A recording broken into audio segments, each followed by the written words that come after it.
Saturday night, and I'm at Afton Canyon Campground, a small BLM campground off of the Mojave Road on the east end. And it's about 5 p.m., so I'm going to settle in here for the night. I have some cell service, watch Netflix. It'll do until a train comes by.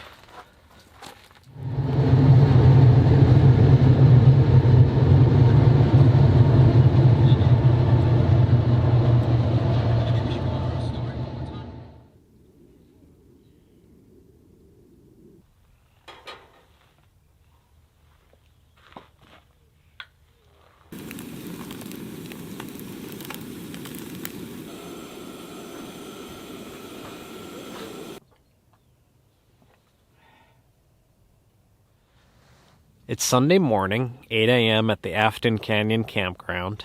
I made breakfast, coffee, and I'm about to break camp and resume traveling east on the Mojave Road.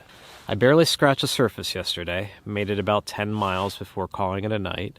I have 120 miles of primitive road left to go before I get to Nevada. So it's going to be slow going. I'm going to get to it and enjoy my time on the road.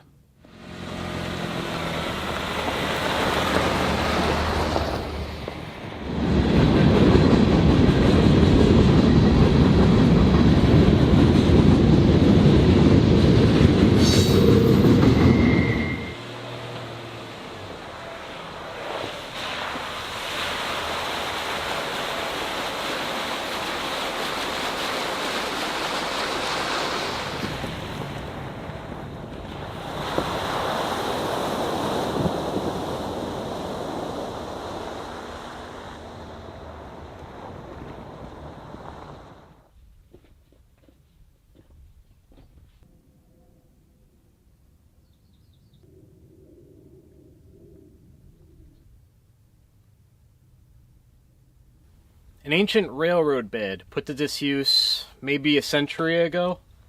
Tons of character though. I love these 19th century relics. They're all over the place in the Mojave. I'm only a few miles from Interstate 15, so I'm going to pop out for gas and then pop back on again. I'm only down a quarter, but better safe than sorry.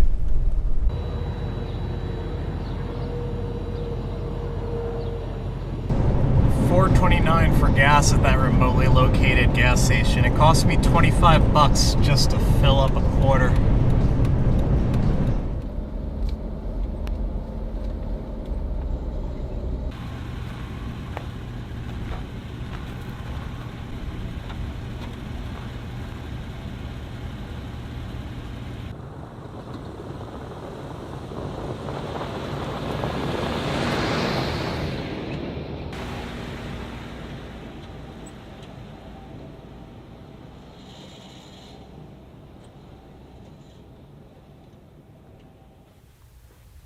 A shady grove of trees on the edge of the Mojave Wilderness.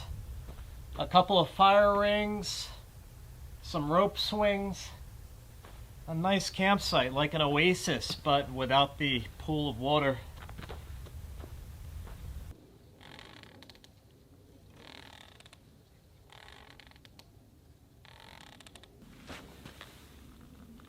Francis Marion Borax Smith built the railroad to move borax out of the hills and Death Valley in 1907 to replace there are bullet holes. The 20 mule teams that crossed this way to Ludlow.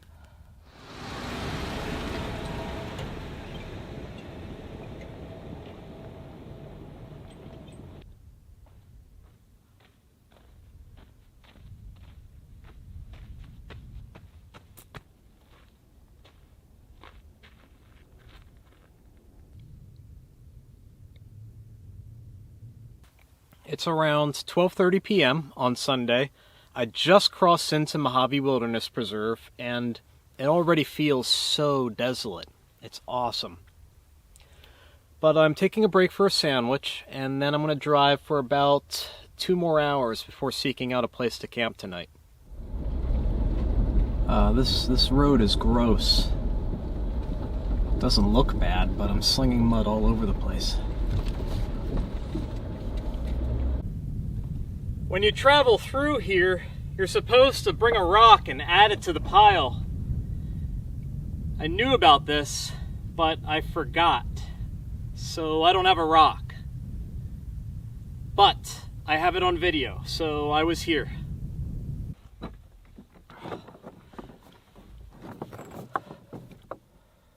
Huh. That's interesting.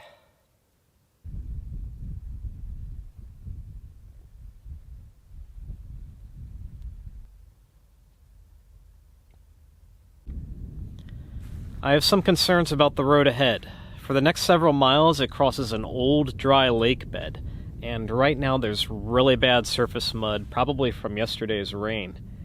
So it's really slippery, and it's really making a mess. It's not deep though, so I'm going to keep inching forward and just be very cautious about it. If I see that it's getting too bad, I'll turn around and find another way.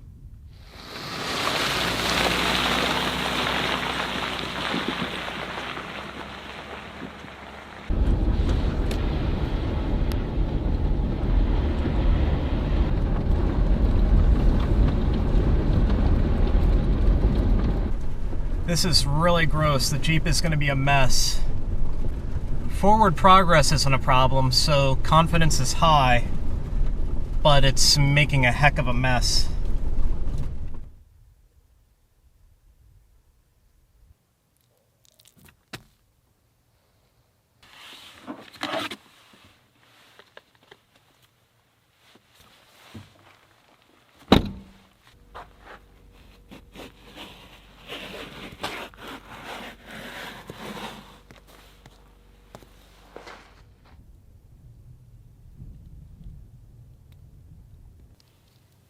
Needless to say, the lake bed was sloppy, but I didn't have any trouble getting through. I'm keeping an eye on the weather. Should be pretty decent for most of the week, except tomorrow afternoon into the evening there's a chance of rain. I think I'm done with all lake beds and washes, so I should be in the clear.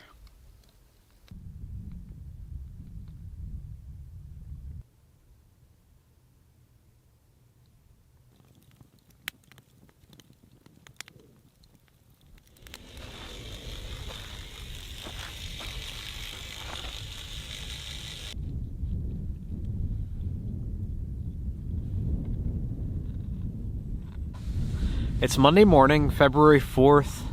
I slept amazingly last night. It is so quiet here. In a few minutes, I'm going to break camp and keep pushing eastward through the Mojave Preserve. I hope to check out some natural features today, maybe go on a hike, but I'm excited to see what's here.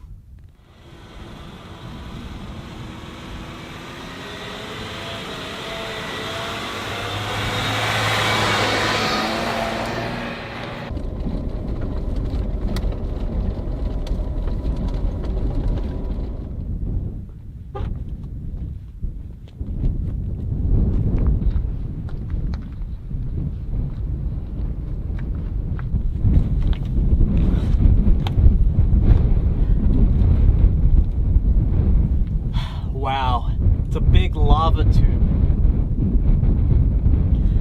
I think the entrance is up the hill a little bit. I'm gonna keep going.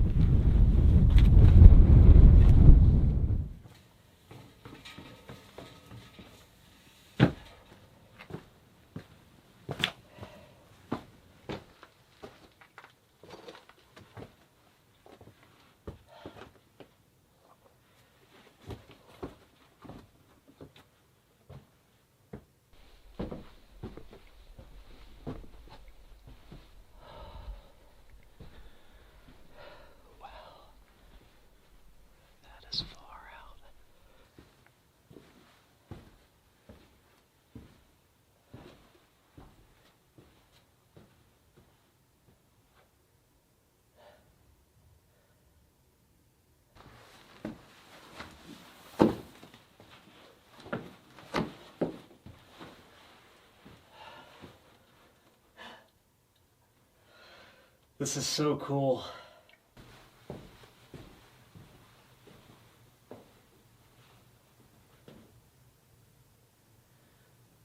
is it. It's probably a 15-minute excursion after you leave your vehicle. Lava tube is just a big cavity. It goes back 100 feet or so. It's very cool, both literally and figuratively.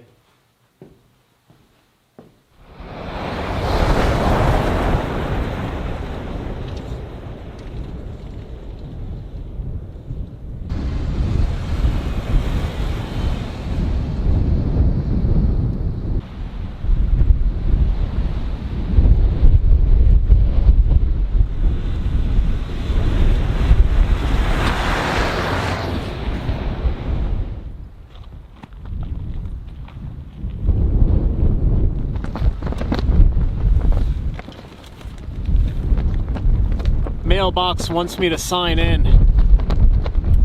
Sign in, please.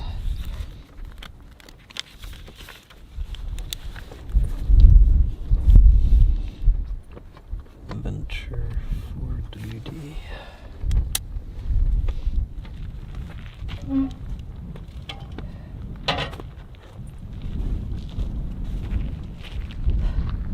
All right, behind the mailbox, there's this weird frog shrine that I'm going to check out.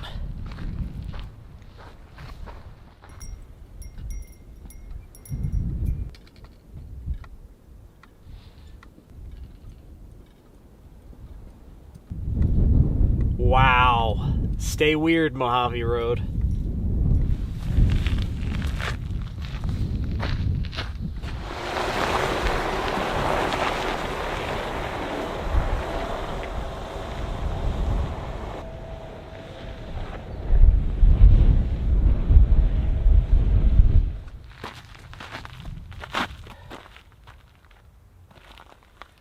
This is an old spring. It used to flow into those pools down below.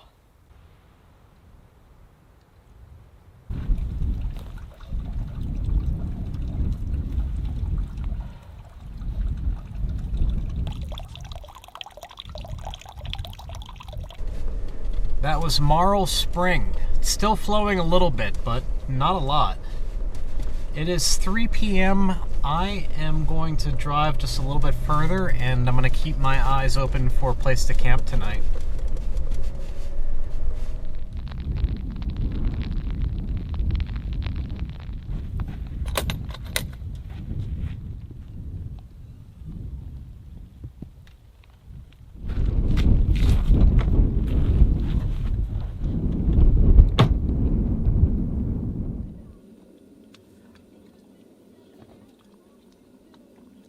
It's a rainy night at camp. I'm settled into the Jeep, making some Campbell's soup, watching a movie. We should have dry weather again tomorrow. In the meantime, I'm just gonna make myself at home here.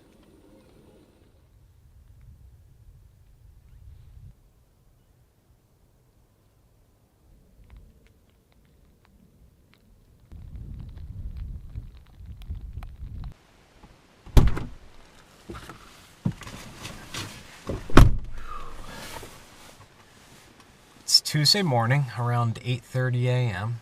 We have a rain squall moving through, so instead of making coffee, I'm just going to get going. I'm going to start driving east and hope that the clouds part, and then I'll stop and take a break.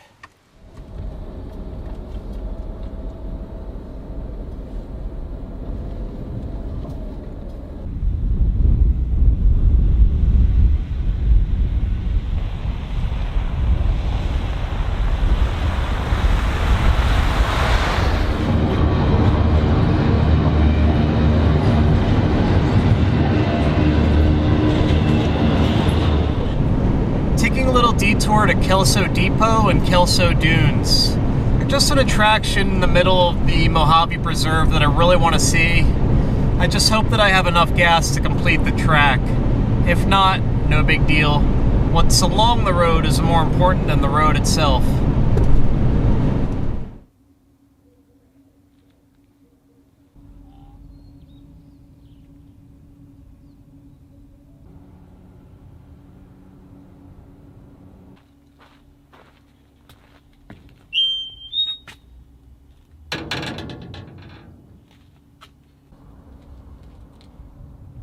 At At least I have my coffee.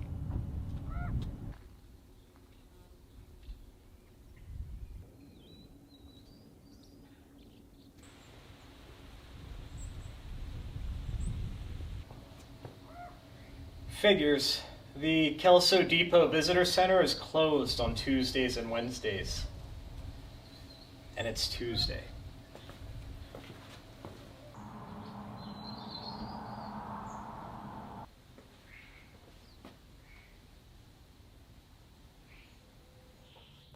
Two days ago, I passed through some deep water, and it was nothing dramatic. It was just water pooled over the road from the recent rain.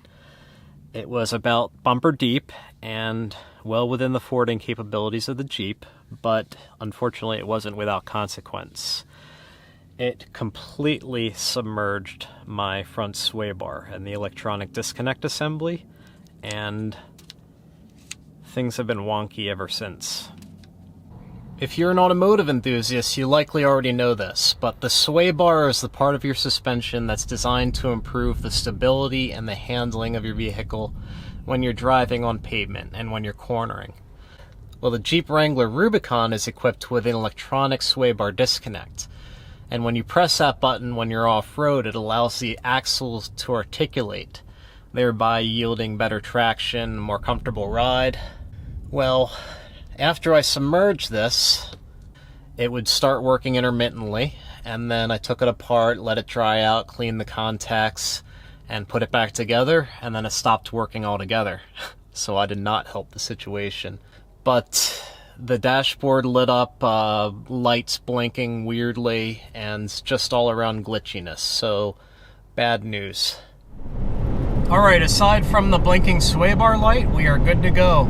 I went ahead and pulled the J11 fuse just to make sure that the electronic sway bar system is totally disconnected, and just add that to the laundry list of items that need fixed.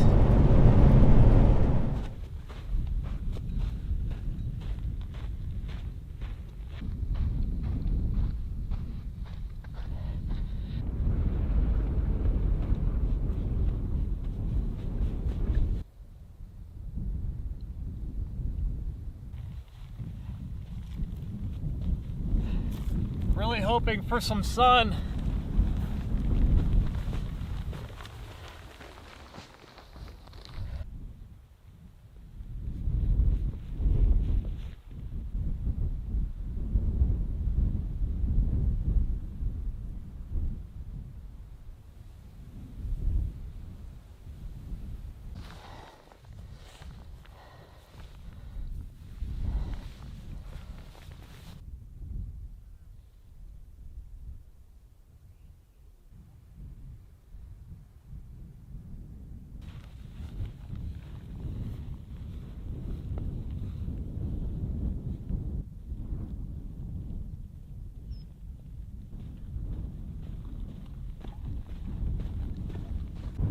Kelso dunes were awesome, except for the wind and the sand on my equipment. I was a little bit worried about that, but the lighting hasn't been so great today. Aside from some of the time that I spent at Kelso Depot, I was really hoping that the sun would hit the dunes, and I think we're about an hour away from that being the case. Either way, I'm gonna peace out. I think there's a place to camp right over there, so I'm gonna head on over there and set up.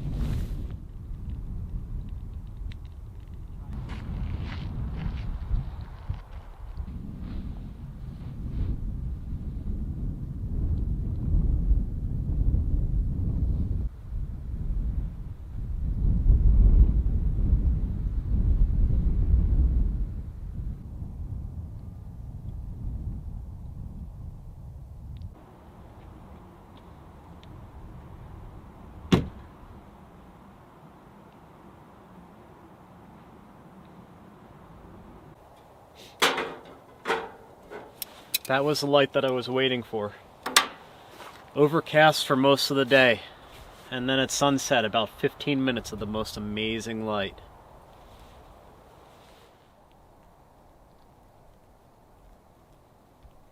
What are you doing?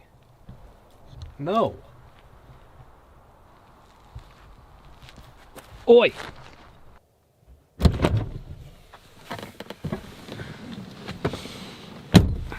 If that weird Pokemon thing sneaks into the Jeep tonight, I'm going to be seriously irate.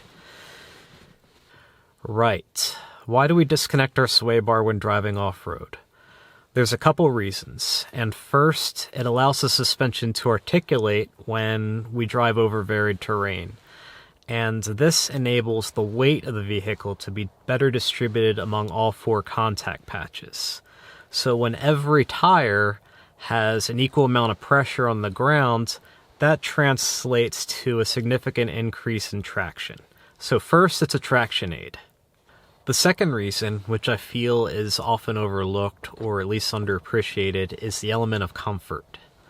I'm on the Mojave Road, which is 130 miles of primitive two-track. It's uneven and varied, and the last thing I want is to be bouncing around inside of my Jeep. So if I'm driving along with the sway bar connected, as I would for the street, the whole Jeep is allowed to pitch back and forth. I made these helpful illustrations that I'm really proud of. But you can see the Jeep leans to one side, and the person inside, they smack their head against the window, and they're not happy. Now, approach the same hole with your sway bar disconnected, and the Jeep stays relatively level, and the suspension is doing all the moving. The suspension is what is responding to the terrain, not the body of the Jeep.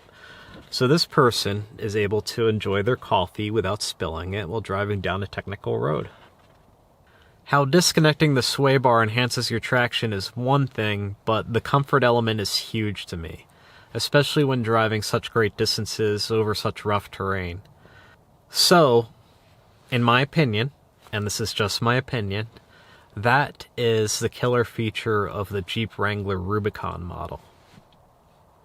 When you don't go through deep water and it still works. But the Dana 44 axles with locking differentials are great. The 4-to-1 transfer case is great. But the ability to disconnect your sway bar at the touch of the button, that is huge. And that should be available on all Wrangler models. It's Wednesday morning and I'm back on the move. I'm a little bit concerned about gas. I have about 100-mile range and about 60 miles of desert left.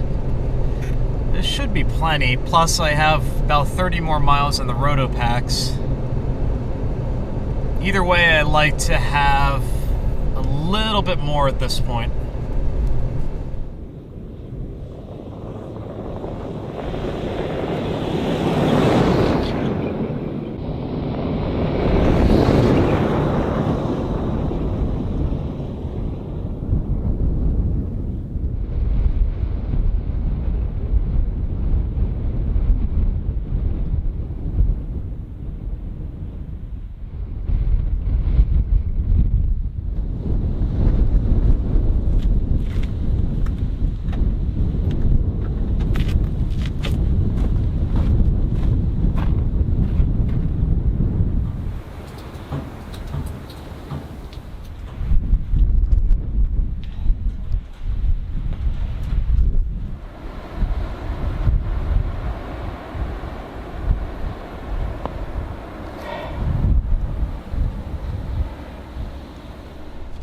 If the dusting of snow is any indication, it got really, really cold out. It's absolutely frigid in the wind. I'm at about 5,000 feet.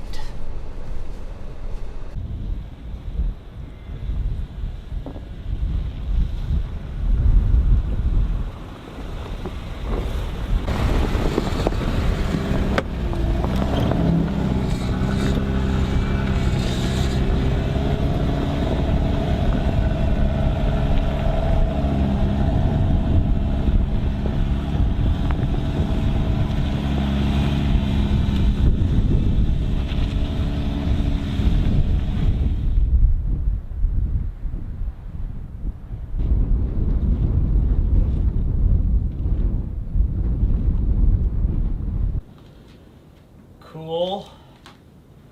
Another abandoned old house in the desert.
I'm closing in on the eastern extremity of the Mojave Road, and it looks like just up ahead I intersect Route 95 in California.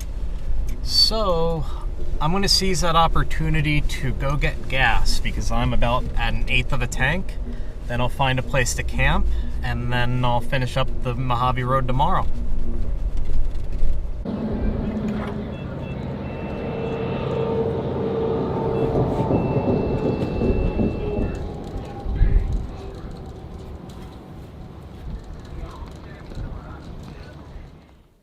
It's Wednesday night, and I'm at an unremarkable campsite tonight. I just basically popped the camper at the side of the Mojave Road.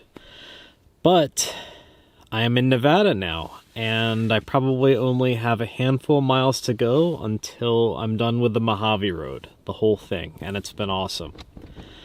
But for now, Netflix. I wrapped up Travelers, and now I'm catching up on The Punisher. It is a beautiful Thursday morning in southern Nevada. I have 7 more miles left of the Mojave Road, so let's do this thing. Let's wrap it up.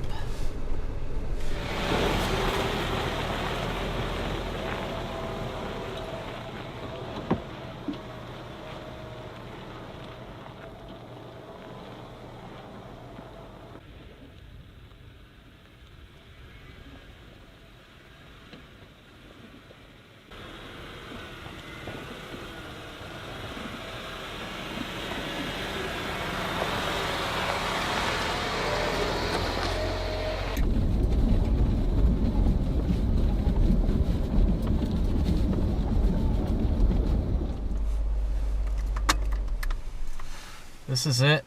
This is the end, according to my data.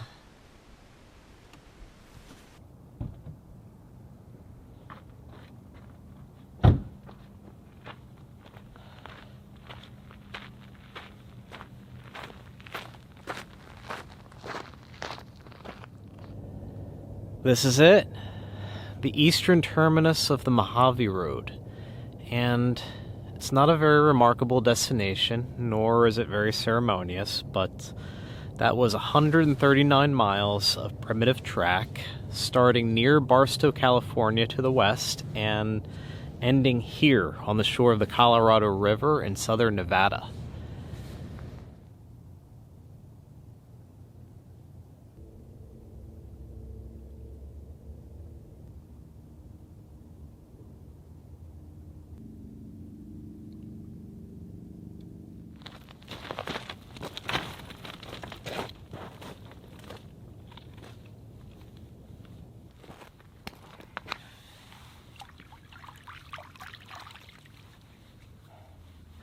What happens next is a whole lot of life maintenance. I need to wash the Jeep, or at least rinse it very thoroughly.